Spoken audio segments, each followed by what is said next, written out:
আমি যদি আজকে গ্যাসটা বন্ধ করে দেই 18 থেকে 19টা জেলা বিদ্যুৎ মানে অন্ধকারে থাকবে। আমাদের কাছ থেকে এত কিছু সুযোগ সুবিধা নিচ্ছেন, এত কিছু নিচ্ছেন, কেন আমাদেরকে দিচ্ছেন না? যতদিন না দিবেন আমরা ততদিন এখানে বসে থাকবো। আমার গ্যাস নিচ্ছে, গ্যাস একটা জিনিসের হচ্ছে জ্বালানি।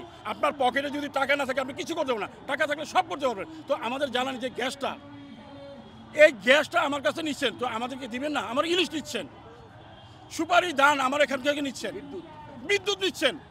আমি যদি আজকে গ্যাসটা বন্ধ করে দেই 18 থেকে 19টা জেলা বিদ্যুৎ মানে অন্ধকারে থাকবে এবং ভোলাতে যেগুলি শিল্প কারখানা, অনেক শিল্প কারখানা বন্ধ হয়ে যাবে। তো এইটারও চিন্তা করা উচিত তাদের, কেন দিচ্ছে না? একমাত্র স্মার্ট সিটি বসুন্ধরা, আধুনিকতায় এক ধাপ এগিয়ে। কে কি চাচ্ছে সেটা আমার নিয়ে, কিন্তু আমাদের সেতু আমাদেরকে দিতে হবে। সেতু দিবে না, আমি এটা এখন সেতু দিতে হবে, আমাকে সেতু দিবে। সেতু দিবে না এটা আমি মানতেই পারি না, আমরা মানবো না। সে সেতু দিতে হবে, সেতু দেওয়ার জন্য কি করতে হবে বলুক আমাদেরকে, আমরা সেটা করতে রাজি। আর এখনকার উপদেষ্টার কাছে আমাদের দাবি, সে যদি বলে যে হ্যাঁ আমার কিছু জীবন লাগবে, বলে আমি আমার জীবনটা এখন থেকে দিয়ে দিব। রক্ত লাগবে রক্ত দিব, টাকা লাগবে টাকা দিব, কি চায়, কিন্তু আমার সেতু লাগবে, আমাকে সেতু দিতে হবে।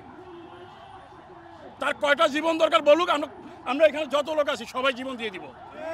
যেহেতু আমরা চরপেশন মানে একদম বঙ্গোপসাগর থেকে শুরু করে আমরা এই পর্যন্ত পায়ে হেঁটে আসছি।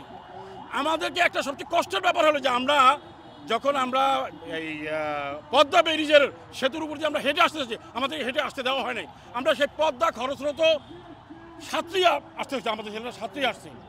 আমাদের এরা কি পারে সেটা তারা দেখুক। এই খরস্রোতে আমরা সাঁতরায় আসছি এবং সেখানে আসতে গিয়ে আমাদের 2-3 জন সহযোদ্ধা মানে অসুস্থ হয়ে গেছে, তারা এখন হাসপাতাল আছে।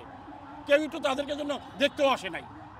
আমরা কি পাই না তাদের কাছে? সরকার কেন আমাদেরকে দিচ্ছে না এটা সরকার ভালো জানে। আমাদের মানে ভোলা সবচেয়ে বেশি শহীদদের মানে এই দ্বীপ, যেই দ্বীপে আমরা বসবাস করি।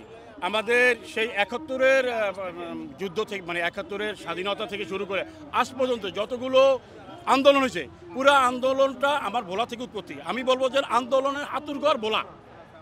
এবং আমরা ভোলাতে স্বয়ংসম্পূর্ণ, আমাদের যেই পরিমাণ গ্যাস আছে বা যেই পরিমাণ আছে, এবং এখনও ভোলাতে জায়গা জমির দাম অনেক কম। অনেক বড় বড় ইন্ডাস্ট্রি আমাদের ভোলাতে যাচ্ছে গ্যাসের উপর নির্ভর করে, যেই অনেকগুলি ইন্ডাস্ট্রি গেছে। তো আমরা যদি এই গ্যাসের বিনিময় এই ইন্ডাস্ট্রিগুলি যেহেতু এখানে হচ্ছে, তো ইন্ডাস্ট্রিতে আসা যাওয়ার জন্য তো ওদের গাড়ি পারাবার মানে ট্রান্সপোর্টেশনের জন্য তো সেতুটা দরকার। তো এইটার জন্য তো সেতুটা আমাদেরকে দেওয়া উচিত আমি মনে করি। কিন্তু কেন দিচ্ছে না এই সরকার, সেটা এরাই ভালো জানে। এরা যেন একটা ঘোষণা হয়েছে কিন্তু দিচ্ছে না।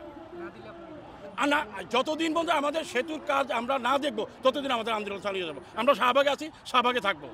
আমরা আন্দোলন যেখান থেকে শুরু করছি, আমরা এই পর্যন্ত ভোলা থেকে যত আন্দোলন শুরু করছি প্রতিটা আমরা সাকসেসফুল, ইনশাল্লাহ এইটাও আমরা সাকসেসফুলি হয়ে যাব যতদিন লাগে।